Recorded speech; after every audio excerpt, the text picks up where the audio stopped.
skärmen och får se vad det här är.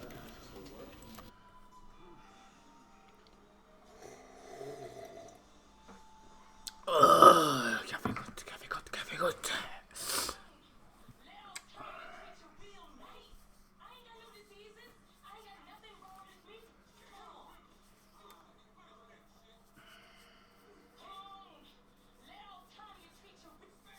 Det händer något.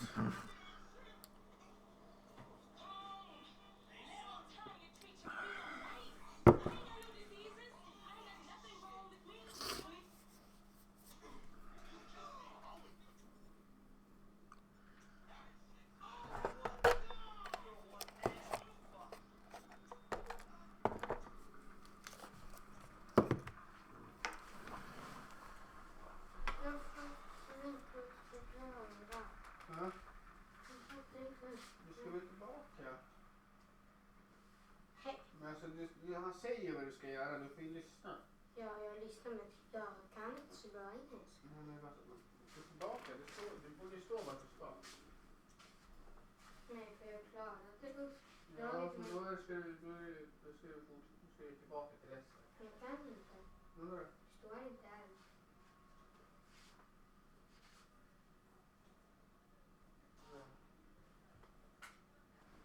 Jag ska vänta till något team har kommit. Ja, det är här.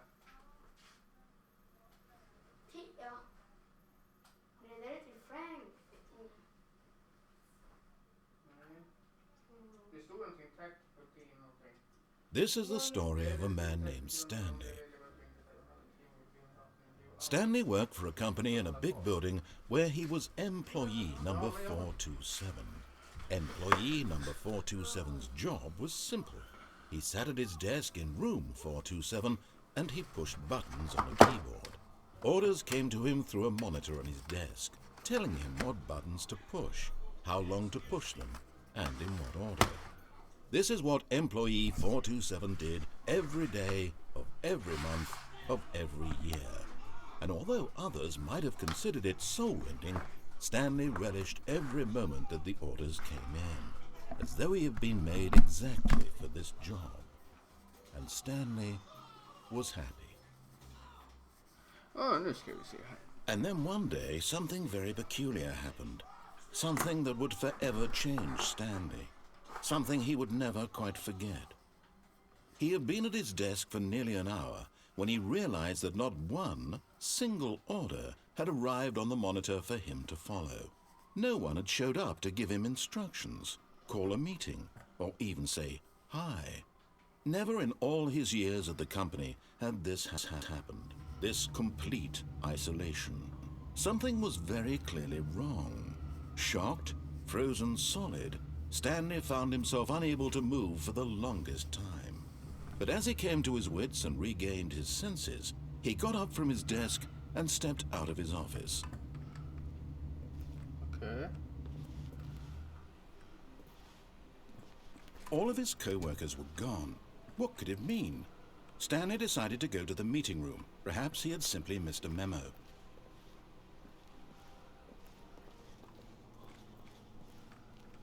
Oh, we can listen. Nu kom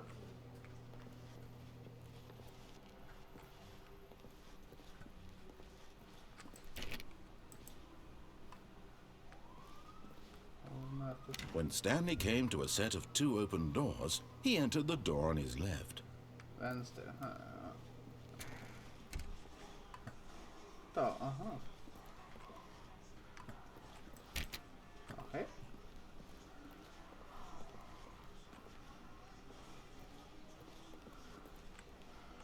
Yet there was not a single person here either. Feeling a wave of disbelief, Stanley decided to go up to his boss's office, hoping he might find an answer there. Jaha.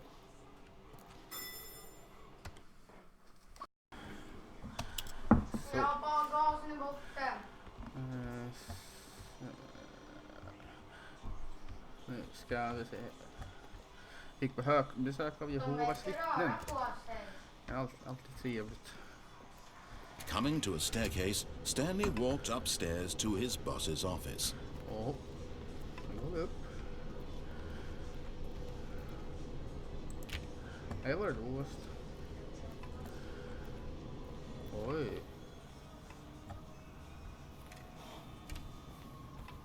Ingen här ju.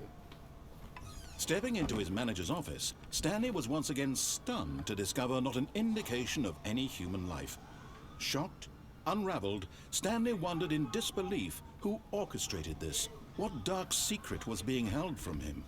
What he could not have known was that the keypad behind the boss's desk guarded the terrible truth that his boss had been keeping from him.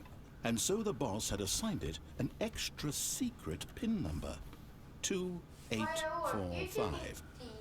But of course, Stanley couldn't possibly have known this.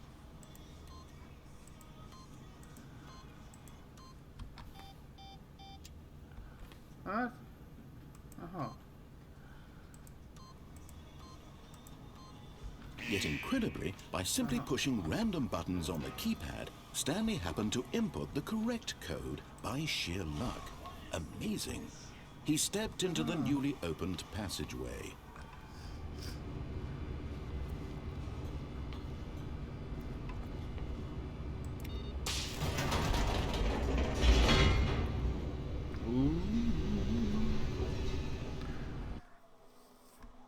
Spännande. Vad ska jag göra med den här bilen då? Grabben spelar på Xboxet bredvid. Därför låter det i bakgrunden.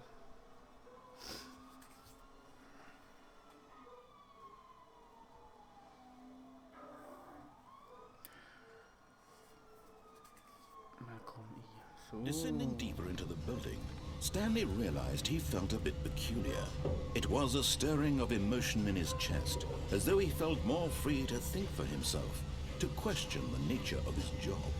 Why did he feel this now, when for years it had never occurred to him?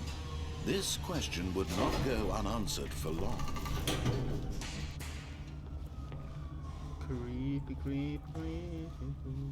Stanley walked straight ahead through the large door that read Mind Control Facility.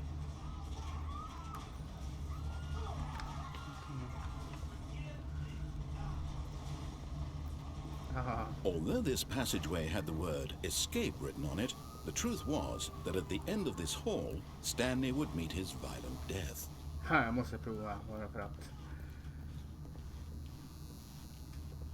The door behind him was not shut. Stanley still had every opportunity to turn around and get back on track. Fuck no. At this point, Stanley was making a conscious, concerted effort to walk forward and willingly confront his death.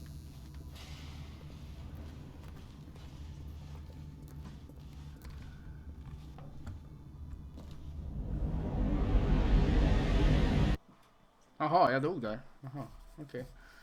Okay. Jaha.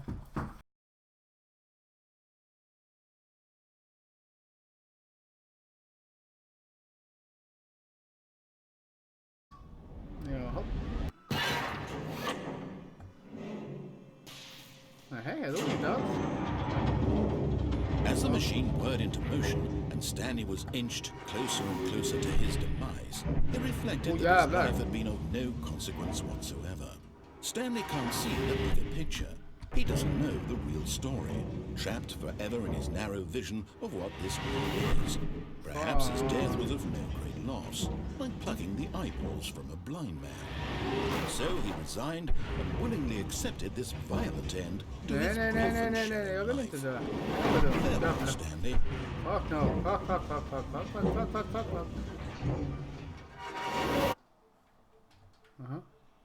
Farewell, Stanley, cried the narrator, as Stanley was led helplessly into the enormous metal jaws.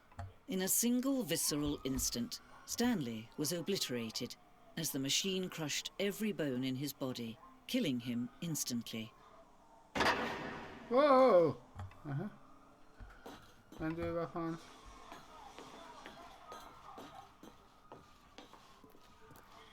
And yet it would be just a few minutes before Stanley would restart the game, back in his office, as alive as ever.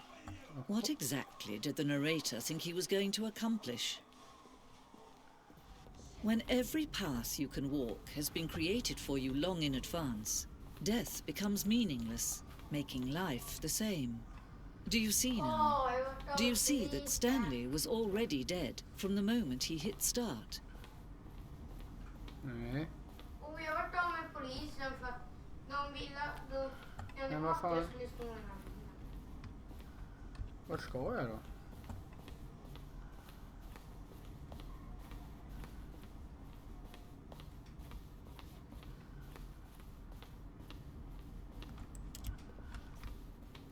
Jag har fått en S. En S. Jaha. Det var udda.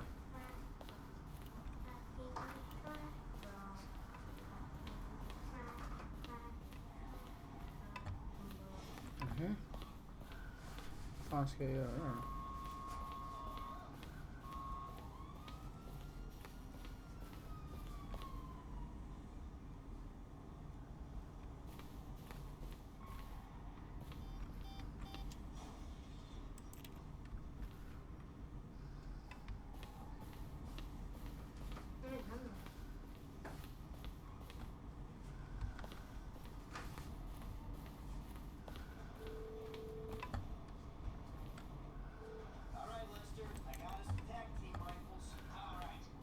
Okej. Jag fattar ingenting.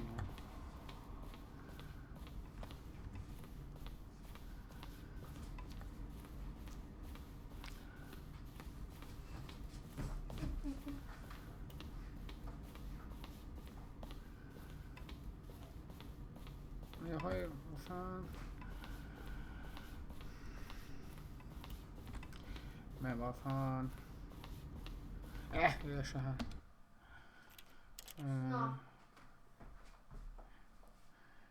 Jag startar om istället. Det var mycket lättare.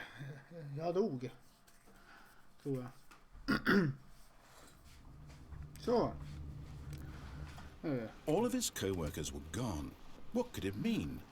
Stanley decided to go to the meeting room. Perhaps he had simply missed a memo.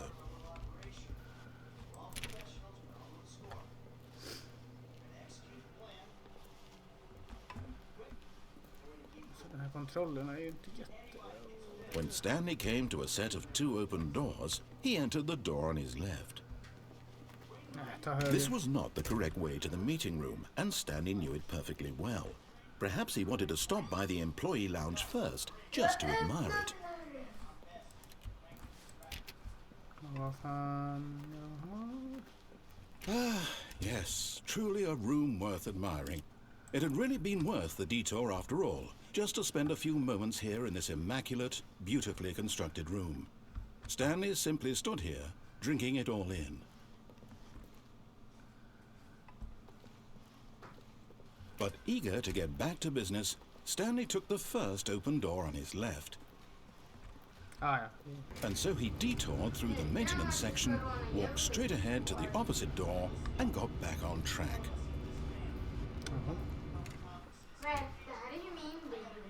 Yet there was not a single person here either.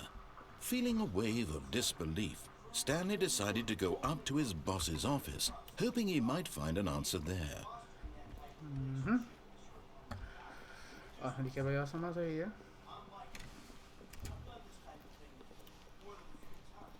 Coming to a staircase, Stanley walked upstairs to his boss's office.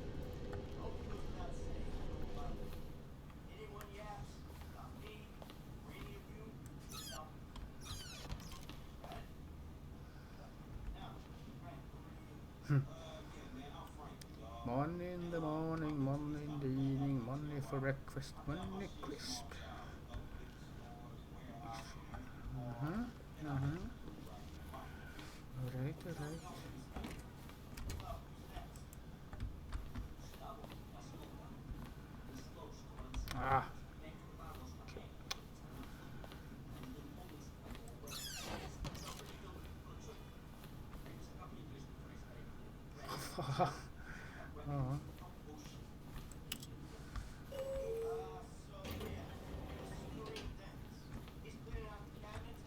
Jag kör inte en bit här.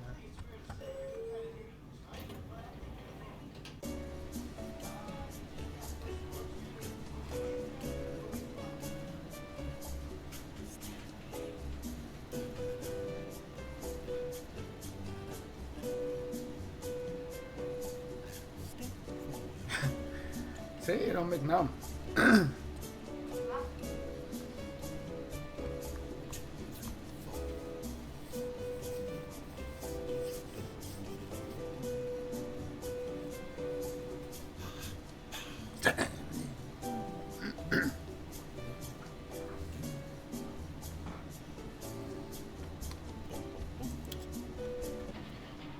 Nej. Har man kommit ingenstans?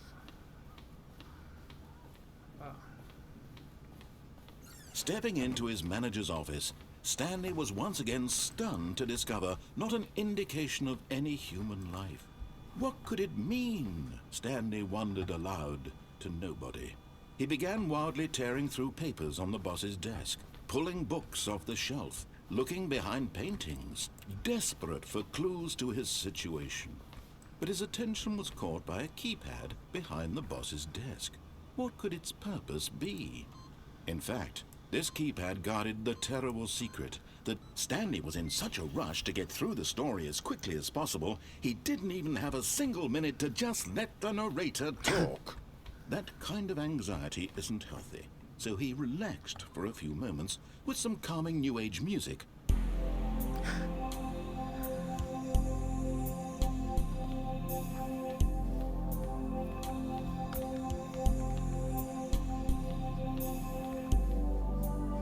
Feeling soothed and rejuvenated, Stanley calmly walked forward into the opened passageway. Okej, jag ska inte göra samma misstag som sist.